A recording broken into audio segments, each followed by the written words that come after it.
Assalamualaikum warahmatullahi wabarakatuh.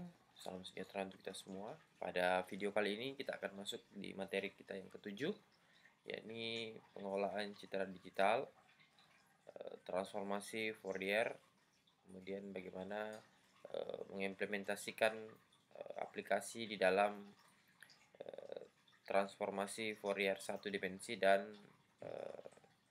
transformasi Fourier dua dimensi. Nah, baiklah, kita perlu mengetahui bersama bahwa apa sebenarnya daripada transformasi Fourier itu. Jadi, transformasi Fourier ini merupakan operasi transformasi yang mengubah domain suatu sinyal. Sinyal itu dalam bentuk periodik, di mana domain ini menjadi domain frekuensi. Nah, transformasi Fourier ini umumnya digunakan pada bidang-bidang termasuk ke dalam pengolahan sinyal digital maupun bidang pengolahan citra digital. Nah, di dalam transformasi Fourier, menurut Joseph Fourier, ahli matematika dari Prancis, mengemukakan bahwa setiap fungsi periodik atau sinyal itu dapat dibentuk dari penjumlahan gelombang-gelombang sinus atau kosinus. Jadi dia nanti hasilnya dalam bentuk gelombang sinyal. Nah, transformasi Fourier itu terbagi atas beberapa bagian di dalamnya, termasuk transformasi Fourier satu dimensi. Nah, transformasi Fourier satu dimensi ini adalah merupakan contoh pemrograman yang kita gunakan di dalam matriks laboratori, di mana persamaan yang digunakan untuk membentuk sinyal periodik ini dalam domain waktu pada contoh berikut.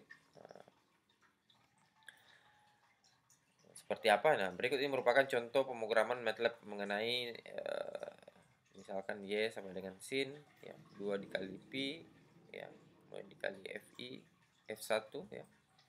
Nah, kemudian konsinnya nanti. Nah, bisa kita lihat bagaimana penerapan dan pemanfaatannya kalau di aplikasi. Kalau misalkan sinyal periodiknya dengan F1 sama dengan 30 dan F2 sama dengan 0. Nah, bagaimana hasil dari sinyal periodiknya seperti ini. Kalau dibuatkan di MATLAB, di mana dia menggunakan dua akses, ya, akses 1, akses 2. Kemudian nanti ada button groupnya, kemudian ada menggunakan button klik, ya. Ini bisa nanti Anda gunakan atau bikin di matriks laboratori yang sifatnya berbasis GUE. Nah, kemudian sinyal periodik dengan F1 sama dengan 60, ya. Ini juga. Jadi nanti kita menggunakan beberapa fitur-fitur di dalam matriks laboratori ini untuk mendukung teori Fourier satu dimensi dan dua dimensi. Nah, kemudian kalau ini random noise-nya seperti ini juga hasilnya, ya. Jadi frekuensi 1, frekuensi 2.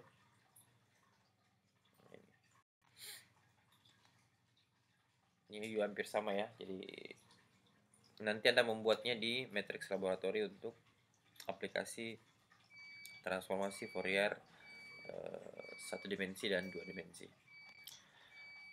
Nah, bagaimana kalau transformasi dua dimensi atau perbaikan kualitas citra yang sifatnya image enhancement? Jadi bisa kita melihat contohnya merupakan salah satu tahapan yang dilakukan dalam pengolahan citra dan pengenalan pola.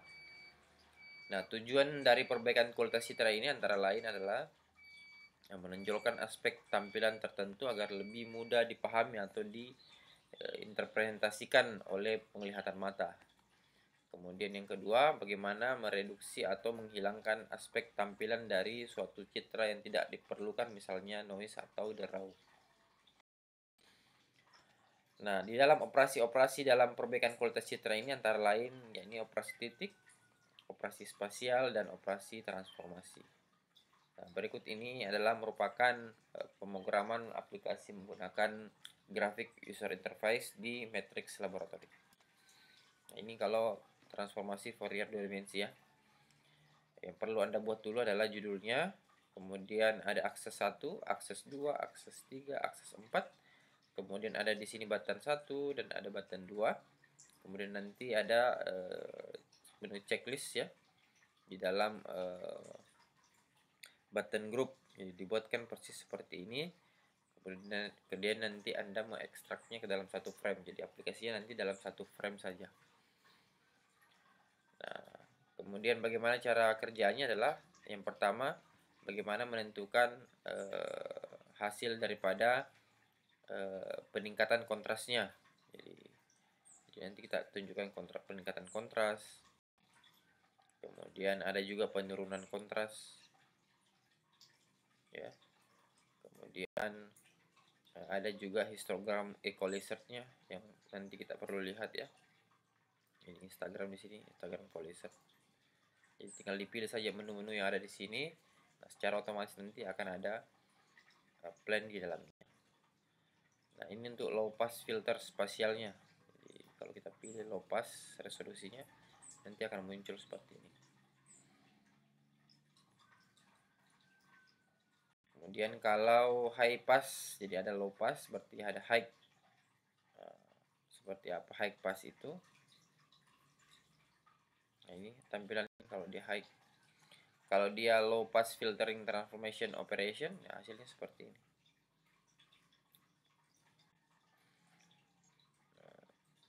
Kemudian kalau high pass filtering transformation operationnya, nah seperti ini juga hasilnya. Itulah tadi materi singkat tentang transformasi Fourier satu dimensi dan dua dimensi. Kalau satu dimensi yang sifatnya gelombang, ya, sinyal periodik. Kalau transformasi dua dimensi adalah bagaimana kita bisa memperbaiki kualitas citra yang terdiri tadi dari high, low, kemudian fast filteringnya. Nah, ini nanti Anda buat di satu frame aplikasi berikutnya atau praktikum selanjutnya, serta nanti ada juga modul yang dikirimkan untuk materi pada hari ini. Mungkin itu yang sempat saya sampaikan pada materi dan video kali ini. Lebih dan kurangnya mohon dimaafkan. Assalamualaikum warahmatullahi wabarakatuh.